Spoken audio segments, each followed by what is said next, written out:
So today we are going to be shooting the CYMA AK-47. This is the standard, I believe it's 500 mag that I run with it. I believe this one came with a gun. I'm the second owner of this, so I'm not positive on this. It's a really good gun. I'm running a 11.1 volt battery with I think 25C 25 cells on it. I'm using that because my Chris Vector is currently down and I want to continue to use the battery just so that it stays nice and healthy. One thing I will say about this is, let's see if it will do it. So when you pull up, sometimes it pulls up on that and breaks apart that part because this top barrel support isn't on there as firm as it necessarily should be. And then the spring in here, the metal rod that holds guides onto, it broke, and so this whole top piece doesn't attach properly anymore. So I had to use electrical tape, and now it works fine. We'll go over kind of the specs and everything of this gun, but we'll do a lot of target shooting also. So we have our two targets over here, one target over here, and then one target down there. It's going to be the same loadout as we've been shooting with, just to kind of get a rough idea of how it shoots. And I'm also going to be switching to full auto at one of the targets. I'm not sure which one yet, just to kind of give you guys a feeling of what it sounds like with 11.1 battery, because I don't think a lot of people are running them with those. This gun is supposed to run with a 7.4 or 8.4. So we'll see how it handles with the 11.1, since it's technically not supposed to run with that. So right up here, safety, just like a real AK-47. That right there is full auto, and then that I believe is semi. So it's got a really good trigger pull right in the area you want it. Very similar to what I would say in 1911. Feels like it's very much back in this back in the trigger where you start shooting, compared to where my Glock is like halfway through, and then it's a very good feather in between. I really like my flash hider right here, and it even has a little thing that catches so that you can take it on and off by just pushing this button right here. So that's really nice. The only thing is it seems like it's mostly Chinese metal, so it's just, it doesn't hold up. I've already had that break on me, and this just seems like it's bent or something. And so it's a really good rifle. It performs well. I haven't used it in an airsoft game, surprisingly enough, just because I've had other really nice rifles, and I recently got a really nice Colt, the Colt M4 that I've used in previous videos. I got that for a good amount of money, and I've been using that, and it's been super reliable. But the thing I like about the AK-47 is it has a perfect grip on the front, so you don't have to attach anything. It's similar, I would say, to the Chris in that you don't need anything to put there. And it also has a really nice sight hold up, so you're not too down, you're not too crunched into the butt stock, but other than that, it's pretty good. Yeah, I like it. The hop up, it shoots very accurate, but I haven't really adjusted the hop up. Previous owner adjusted it almost all the way, as you guys can see right there. So, but I've been shooting .20s with it, and it seems pretty good. The .25s do a little bit better, and that's not because of the FPS or anything. And then we also have a foldable stock on here, and then it just hooks in to this side over here, and then you just flip it out. This is the best mechanism I've found so far.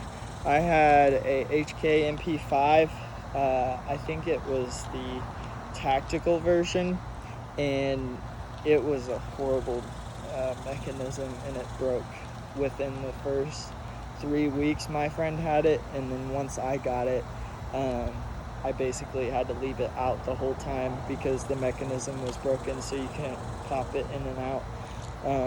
The one on the Chris is also good, but it's based on the Chris, so of course it has to be better.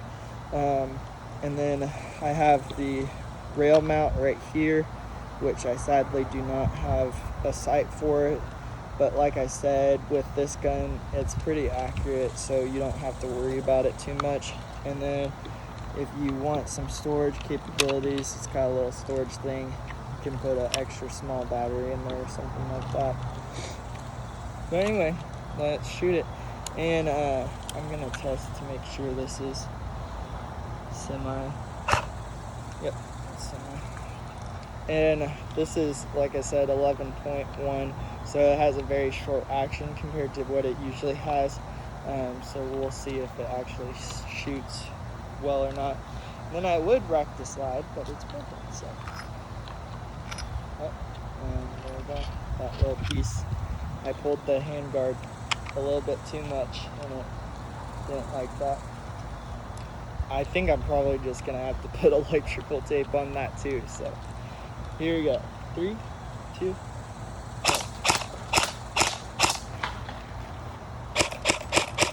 Definitely tell the battery is leveled up. It shoots extremely straight. It's crazy. It even has a little bit of a hop up with the new battery on it. So this is also the release for when you have the adjustable stock up here. So you can just hit that and it will pop it open, and then it also has that small compartment. So pretty nice gun. Seems like it's well thought out. For the price I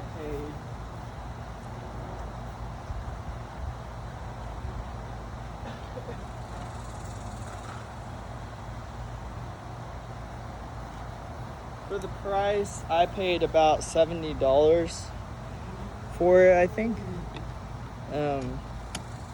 with the battery and all. That was a really good deal because the battery was nice, but it was a 9.6 Tenergy, and I either didn't keep up on the maintenance or it was ready to go bad because it's already dead. So it's a good rifle for the price I paid for it. I think retail it was $120, so that's still not too bad. There's auto. Yeah, I'll let you guys hear auto. It's just insane. I don't think the gun can really keep up with that because it just seems like it feeds it weird. So it's a really good rifle. I don't know if wanting the guns I want now, I don't think I would go out and purchase one. I might get like a mini AK-47U. And there's our handguard slippage again. I might do something like that with a shorter barrel, just because that would be a nice secondary, because this is a good rifle, but I don't know if it's a rifle. But like I said, I haven't used it on the field, so I can't really tell you whether or not it can hit long range shots.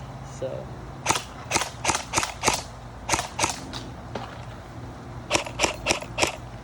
ow, ricochet right to the face. That hurt.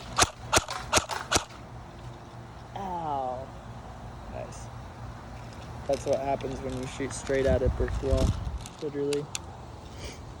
So it's a really good rifle. Seems like it has a pretty good barrel on it, surprisingly. The hop-up unit seems good. I think the reason why is because it's a straight action made specifically for the AK-47, and so it's designed specifically for this gun. So it's designed really well, and so a lot of companies can make the same one for all the AK-47s. So they have it down to science, and so I think that's why it's so good. This mechanism is also really good, made just like the AK-47. Kind of hits up here, but that's pretty standard. But it's full metal, except for this part right here. It's polymer. It's tinny metal, so it's not like hard steel, but it still has pretty good heft to it. And then this is polymer, and then of course the grip's polymer also. So it's a good feel rifle. It's not too heavy. It doesn't feel like a full weight AK-47, especially if you have the mag full on an AK-47. It feels a lot heavier. But for Airsoft, I think it's a really good rifle. And then I believe, I'm not sure, on the actual gun, this is like the I am going in mud mode, and then this is the I'm not in mud mode, I believe. I'm not positive on that. Somebody's going to fact check me on that, but I don't think that does anything on this one. I've looked at it before and I didn't see anything. So overall, really good gun. I just worry about quality over time and reliability over time. It is, I believe I have taken excuse me, I believe I have taken it apart, and it's all one piece, so the motor is fixed into the gearbox and everything like that. So that makes it nice in a sense, because you don't have to adjust the motor every 2 seconds, and you don't have to worry about the gears getting misaligned or anything, or killing itself on the gears, because you didn't do it. The manufacturer did it, so they did it correctly. I've had that issues on other guns, just because I've replaced the gears and then the motor's not where it needs to be anymore, and then I have to shim it, and then it's a whole big mess. So it's a really nice rifle. I would not buy it for upgradability. I would just buy it to have, if I'm on Russian forces, basically an Airsoft. So thank you guys for watching. Remember to like, share, and subscribe, and make sure you comment in the comment section how many things I got wrong. So thank you guys. See ya.